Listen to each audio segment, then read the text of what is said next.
Esse ano é um ano diferente, viu? É um ano que a gente sabe, a cada 2 anos temos eleições, e esse ano nós teremos a eleição dos deputados estaduais, deputados federais, presidente da República e governadores em todos os estados brasileiros e no Distrito Federal. E para conversar conosco nessa roda que circula aqui na nossa região, estou com a deputada estadual Ana Ortiz. E ela colocou o seu nome para concorrer, dentro dos demais candidatos, ao governo do estado do Rio Grande do Sul. Deputado Ana Ortiz, muito bom dia, obrigado por atender a Acústica FM, tudo bem? Bom dia, Fábio, bom dia, ouvintes da Acústica FM, é um prazer imenso estar com vocês. Bom, primeiro, eu não coloquei o nome, né? Eu tive um pedido do partido, das bases do partido, para que fosse candidata a governadora. Hoje eu sou pré-candidata a deputada federal, estou cumprindo meu segundo mandato na Assembleia Legislativa, tenho um orgulho imenso de ter sido a mulher mais votada da Assembleia, com quase 95 mil votos, e agradeço e fico muito honrada pela confiança, né, e o reconhecimento do trabalho que tive, né, dos meus colegas de partido, para que eu fizesse, né, me colocasse à disposição para concorrer ao governo do estado. Eu penso que isso é algo que tem que ser muito debatido ainda, bem avaliado. A questão não é o nome, né, Fábio? E eu acho que se abre essa possibilidade justamente pela configuração que a gente tem, né, um cenário ainda muito confuso, né, não se sabe quem serão os candidatos, se apresentam alguns nomes, mas nós não sabemos ainda se vão seguir em frente, se não vão, como que isso vai se organizar. Então, por esse cenário, eu entendo, né, e que o partido tenha feito essa indicação. Como eu te falei aqui, fico realmente muito feliz e honrada, mas eu estou avaliando, estou conversando com outros líderes partidários para falar sobre isso, sobre essa possibilidade, e principalmente não só sobre nomes, mas sobre o projeto, né? A continuidade de um projeto de reformas no estado, que deu a possibilidade, né, da gente fazer reformas importantes e atacar problemas importantes que corroíam as nossas finanças públicas e colocar a conta em dia. Eu sempre fui contra o aumento de impostos e votei todas as vezes que foi para esse tema ser discutido na Assembleia Legislativa, a questão do aumento de ICM, eu sempre votei contrariamente. Sim. Porque eu acredito que a gente precisa atacar o problema e não levar a conta, né, maior ainda para o bolso do contribuinte. Pois é. Então, eu acho que é nesse caminho que nós devemos seguir. E ter, primeiro, o foco, o projeto, seguir o projeto que nós estamos fazendo lá desde a época do governador Sartori, agora com o governador Eduardo, e dar continuidade para o projeto. Então, o nome que vai liderar esse projeto, eu acho que tem que estar em segundo plano, mas que essa seja a nossa preocupação maior. Bom, a senhora teve experiência como vereadora, deputada estadual, é filha de prefeito, já foi prefeita, a senhora conhece bastante aí o trabalho do legislativo. Me diga uma coisa, como é que essa discussão de saber quem é o candidato para a manutenção do projeto atual do governador Eduardo Leite, obviamente se dá, eu acho que principalmente pela decisão do Eduardo Leite, como vai se portar nos próximos dias. Haveria possibilidade numa manifestação dele aí na salão da Amir Henriques semanas atrás, dizendo que poderia daqui a pouco ouvir as vozes e ser candidato, mas não foi isso bem que ele falou, depois ele veio voltar atrás. Tem a possibilidade do Eduardo Leite também trocar de partido e ele não nega isso. Depende toda essa configuração, primeiro, da posição dele, eu acho, né, deputada? Também, eu acho que também, mas eu não vejo mais o Eduardo Leite, apesar daquele evento que o PSDB fez, eu não vejo mais ele com possibilidade de concorrer à reeleição. Então, ele sempre disse isso, né? Sempre disse que não concorreria à reeleição. o governador tem um plano, tem um projeto dele, né, que é concorrer à presidência da República e pode mudar de partido, inclusive, para ser candidato a presidente. Então, eu acho que independente do que o Eduardo vai fazer, se ele vai ser candidato a presidente ou se ele não vai ser candidato a presidente, se ele vai trocar de partido ou não vai trocar de partido para buscar essa possibilidade de candidatura, acho que a gente tem que, e ele também com certeza tem essa preocupação de conseguir tocar o legado, né, que foi construído aqui no estado. Sim. Para que a gente não tenha aí a possibilidade de uma eleição de um governo irresponsável que vai colocar em xeque todo o ajuste fiscal que foi feito, porque hoje o estado tem recurso em caixa, mas tem recurso em caixa porque nós, né, principalmente os deputados da base, nós fizemos o trabalho que precisava ser feito, difícil, duro, muitas vezes não compreendido, mas que possibilita que o estado tenha hoje mais de 5 bilhões de reais para investir em todos os programas. Tem o avançar na saúde, educação, turismo, esporte, Pavimenta RS, que encaminhou recursos para pavimentação, que significa infraestrutura para todos os cantos do estado, e isso é fruto, é resultado desse trabalho que tem sido feito. Sim. Então, o que eu entendo é que, independente da questão do governador, não se pode ficar só esperando por isso. Sim. Porque tem essa possibilidade de candidatura pode se dar até a data das convenções, sim, né? Mas a gente tem que discutir seriamente aqui no estado como que daremos seguimento a esse legado. Me diz uma coisa, então, havendo manifestação do partido de teres o teu nome à disposição, Anny Ortiz, assim, que foco tu darias, assim, que é importante e que tu gostaria de trabalhar mais profundamente em alguns pontos do estado do Rio Grande do Sul, tentando colocar uma posição tua, pessoal, algumas coisas assim, me fala um pouquinho mais, tu vem da iniciativa privada também, me conta um pouquinho mais que Anny Ortiz gostaria de tentar implementar numa sequência de projeto como está acontecendo. Eu venho da iniciativa privada, sou advogada, e inclusive dentro da política sempre procurei a carregar as bandeiras no combate aos privilégios, da desburocratização, de ter um Estado mais enxuto, mais eficiente, que realmente entregue, né, para quem precisa do Estado o que precisa e um Estado que não atrapalhe quem quer empreender, quem quer investir aqui no nosso Rio Grande do Sul. Dentro da bandeira dos combates aos privilégios, no meu primeiro dia de mandato, na outra legislatura ainda, eu apresentei o projeto que acabou com a aposentadoria vitalícia dos governadores. Não sei se todos sabem, né? Mas o governador ficava 4 anos no mandato, terminava o mandato e recebia uma pensão, né? Uma aposentadoria para o resto da sua vida, no valor de mais de 30 e acho que está hoje em 34, 35 mil reais. Recebia para o resto da vida e ainda o ex-governador ou governadora vindo a falecer deixava esse valor para algum beneficiário legal que também recebe até o final da sua vida. É um grande absurdo que nós tínhamos aqui no nosso estado ainda, né? Então, eu apresentei o projeto, lutamos muito por esse projeto, foi aprovado. Hoje nenhum governador mais vai receber de forma vitalícia, nenhum.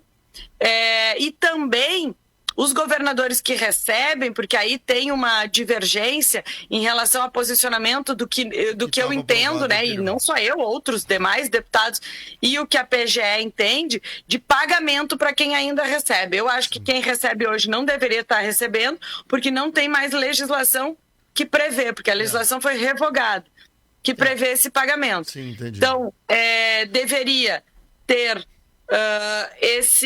esses governadores não recebendo, porém os seus beneficiários legais, ou viúvo, filho, enfim, os quais eles poderiam deixar este pagamento, já não vão mais receber. Sim. Porque nós conseguimos interromper essa questão. Sim. Também nesse mesmo viés, dentro da Assembleia Legislativa, eu apresentei o projeto que terminou com a aposentadoria vitalícia dos deputados estaduais. Os deputados estaduais também tinham possibilidade de se aposentar de forma especial, né, proporcionalmente aos anos de mandato, e também recebendo um valor vitalício que também poderia ser deixado integralmente para algum beneficiário. Então, são temas que eu enfrentei dentro da questão de combate aos privilégios, através do mandato. Eu assumi agora a presidência da Frente Parlamentar de Combate aos Privilégios na Assembleia Legislativa, que é uma frente extremamente importante, porque junta, né, conseguiu reunir deputados de diversos partidos que têm o mesmo propósito, para que esses temas não fiquem somente dentro dos nossos mandatos, mas que, unidos, a gente consiga reverberar para toda a sociedade os anseios, né, e uma resposta a essas questões, porque eu acho que é o que todo mundo espera de nós, né, dos políticos. Deixa eu perguntar, que a gente possa lutar contra isso, né? Não só... E, perdão, Fábio, não só dentro do parlamento ou do poder executivo, mas dos poderes como um todo. Sim, pois é, isso que eu ia lhe perguntar. A senhora está falando em pensão para governador, aposentadoria para deputado. Aonde mais tem privilégio no estado do Rio Grande do Sul que a senhora quer começar a mexer nisso? Olha, nós na Frente Parlamentar atuamos em diversos segmentos, né? Apresentamos um projeto para não pagamento do auxílio saúde, que nós entendemos que é absolutamente equivocado. O Ministério Público, o Poder Judiciário, Defensoria Pública, que já tem acesso a um plano de saúde, ao IP, receber, né, e tem salários, bons salários, né, principalmente em comparação com o Poder Executivo, receber mais uma porcentagem de auxílio saúde, e que varia de acordo com o salário. Então, quanto mais se ganha, quanto maior o valor do subsídio, mais o maior o valor da indenização por auxílio saúde, né? O que também eu considero absolutamente equivocado. Porque quem precisaria mais é quem menos recebe, né? Não quem mais recebe. Mas essa foi uma questão. A outra, nós fizemos um manifesto através da Frente Parlamentar em relação aos 367 milhões de reais que o Poder Executivo pleiteia a título de indenização por diferença do subsídio lá de 2005 a 2009. Estamos apresentando agora também um manifesto em relação a um penduricalho, eu vou chamar assim, que o Ministério Público também está pleiteando, a Associação do Ministério Público está pleiteando, mais um penduricalho. Então, a Frente Parlamentar tem se posicionado em relação a temas que muitas vezes passavam batido. Deixa eu lhe perguntar uma coisa, deputada, e a senhora como advogada vai poder me ajudar a entender isso. Por que sucumbência para procuradores municipais e estaduais, hein? Uma pessoa que já é remunerada pelos entes, com toda a despesa paga, salário, a mordomia toda de quem trabalha nessa área, ainda ter que receber sucumbência paga pelo erário público quando vence as ações, mas quando perde as ações não é descontado dos seus honorários. Como é que a senhora vê isso, hein? Olha, perfeita a tua colocação, e esse também é um tema que nós tratamos na Frente Parlamentar, porque nós somos absolutamente contrários ao recebimento de honorário de sucumbência por procuradores do Estado. Esse já é um assunto que eu participo da discussão desde a legislatura passada. Nós sempre defendemos que tem que respeitar a Constituição Estadual. A Constituição Estadual diz que não pode o procurador do Estado receber qualquer pagamento a título de honorário de sucumbência. Além dos motivos, né? Isso tá a questão legal. Além da moralidade, né? Que eu acho que é que os motivos que tu coloca aqui. Eu, como advogada, os advogados recebem, né, os honorários para poder pagar, né, custear o seu escritório, toda a sua estrutura para poder trabalhar. No Estado não, né? Já tem, o Estado oferece toda a estrutura para os procuradores do Estado, que são aquelas pessoas que são importantíssimas, e aqui eu não quero que seja entendido que esse meu posicionamento em relação aos honorários não faça qualquer consideração ao trabalho, né, da Procuradoria-Geral do Estado. Eu sou uma admiradora do trabalho da Procuradoria, acho que o trabalho é fundamental, porém não concordo com esse tema, com esta questão. E os honorários, eles acrescentam no salário mais de R$6 mil. Inclusive, no último edital, para concurso da PGE, estava incluído lá no edital como, além do subsídio, o valor dos honorários. Então, eu acho que é absurdo essa questão. É mais um tema que a gente trata na frente parlamentar. Outro que foi o que nos uniu, né? Antes que a senhora troque o assunto, mas eu quero lhe explicar o que está acontecendo nos municípios. Isso aí está sendo implementado nos municípios também, deputada. E está criando um ônus para o município bárbaro, porque além do salário, que não é pequeno para os procuradores, e toda a despesa que é paga pelo município, agora os honorários de sucumbências dos municípios estão sendo pagos para dezenas ou centenas de procuradores do município. Quer dizer, é mais um ônus que o cidadão que paga imposto está retirando de serviços para pagar um profissional que está recebendo o salário para cumprir o seu dever. Se os procuradores não tivessem salário, trabalhassem apenas por sucumbência, eu até diria que está certo eles fazerem isso. Agora, receber salário pago pelo poder público e ainda receber sucumbência, e aí o pior é quando tem vitórias. E quando tem derrotas, não é descontado desse fundo que paga a sucumbência. Quer dizer, só estou para receber e não estou para pagar. E os municípios estão tendo esse ônus, deputada. Isso aí está absolutamente... E o problema que nós já alertávamos lá na Assembleia acaba fazendo o efeito cascata, né, para os demais procuradores. Nós entendemos exatamente isso.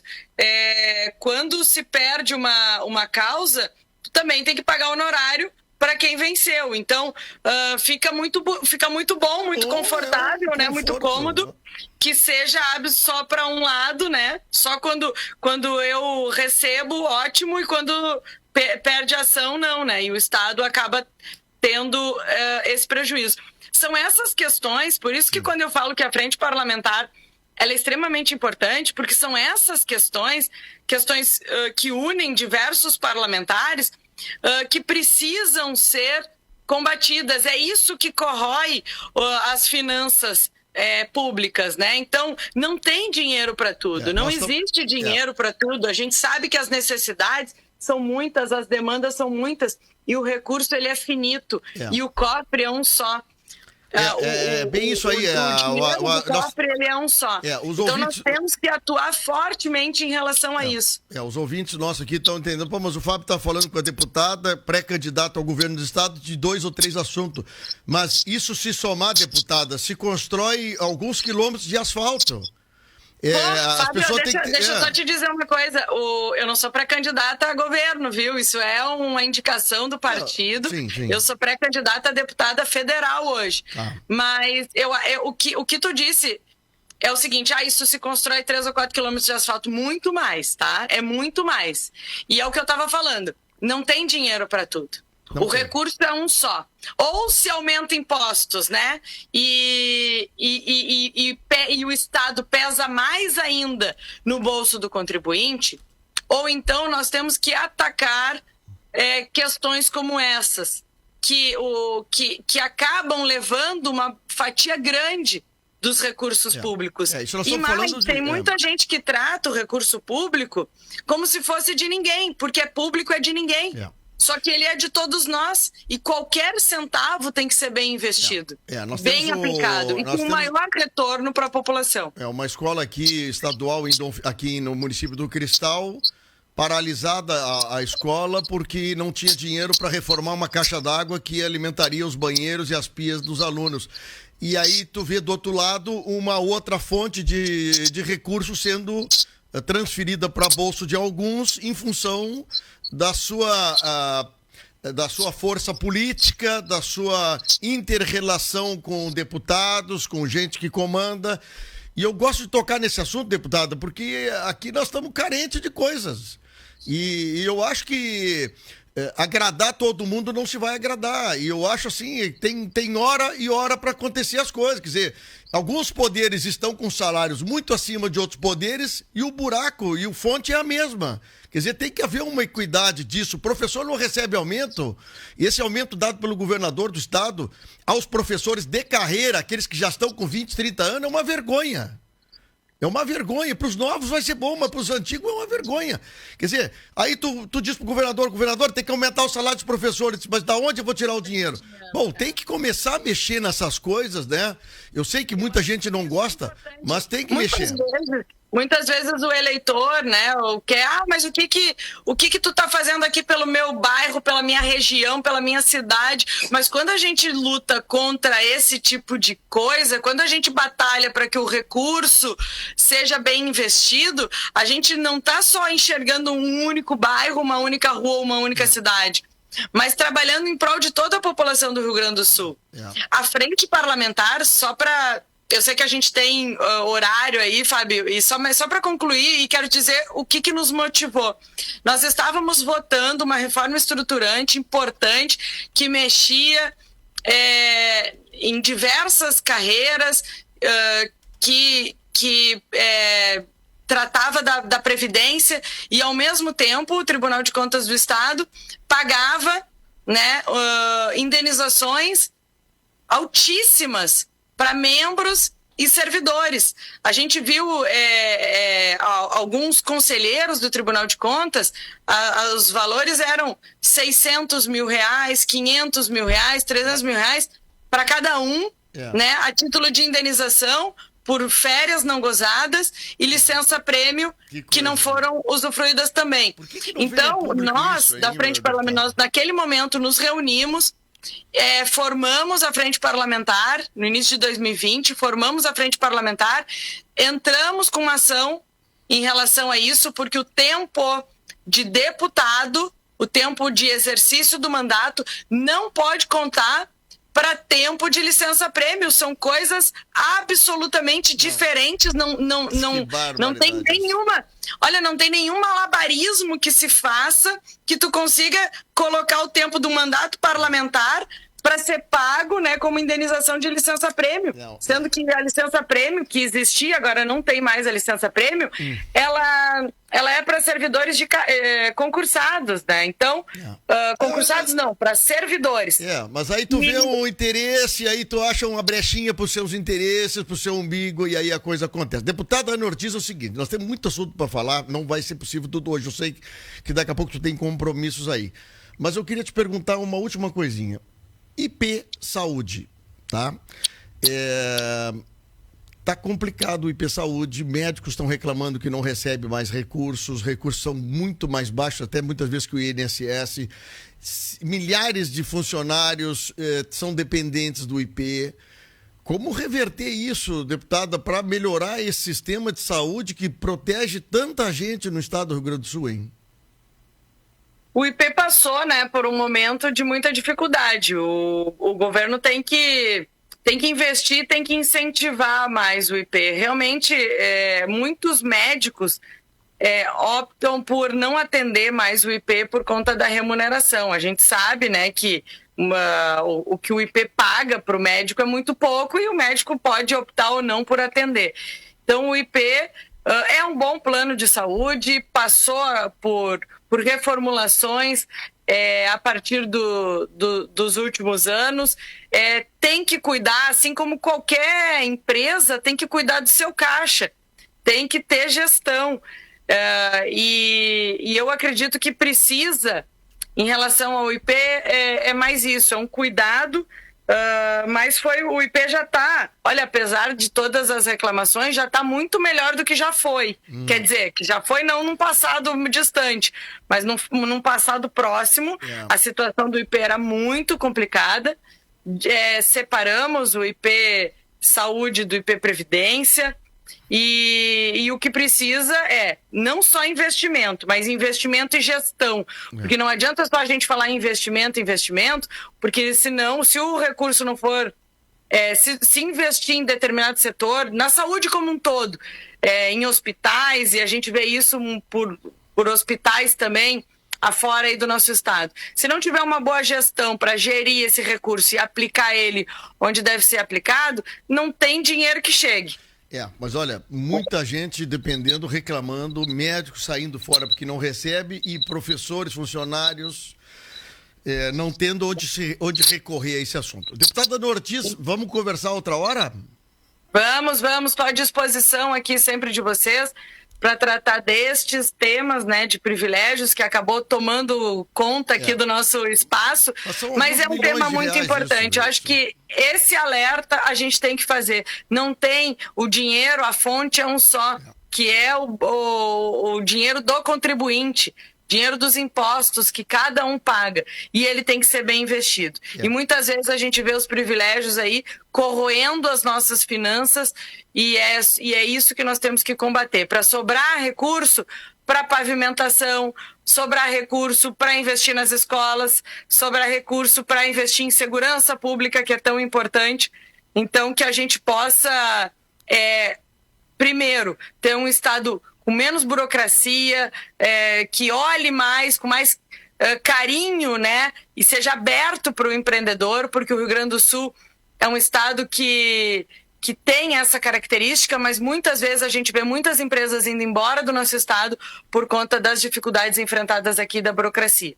Então, que a gente possa realmente atrair, que aumente, né, o caixa, mas não aumentando os impostos, mas sim trazendo mais investimentos aqui para o nosso estado. E que o recurso ele seja gasto de uma forma mais efetiva e principalmente com quem mais precisa e não aí com com alto escalão do serviço público, como muitas vezes a gente vê, que já recebem altos salários e conseguem, né, ainda incorporar esses penduricalhos, né, e outras questões como essa aí do honorário de sucumbência, que eu sou absolutamente contrária a esse tipo de pagamento. Temos que trabalhar isso, porque isso aí, o ônus num estado que tem quase 500 municípios é fantástico. Isso está se disseminando, olha, de uma forma rápida, deputada, e tem que acabar antes que isso aí vire uma bola de neve e depois não volte mais atrás. Deputada Ana Ortiz, muito obrigado, um abraço, bom trabalho aí na Assembleia. Muito obrigada, um bom trabalho para vocês também. Desejo aqui um bom final de semana a todos. Valeu, até mais.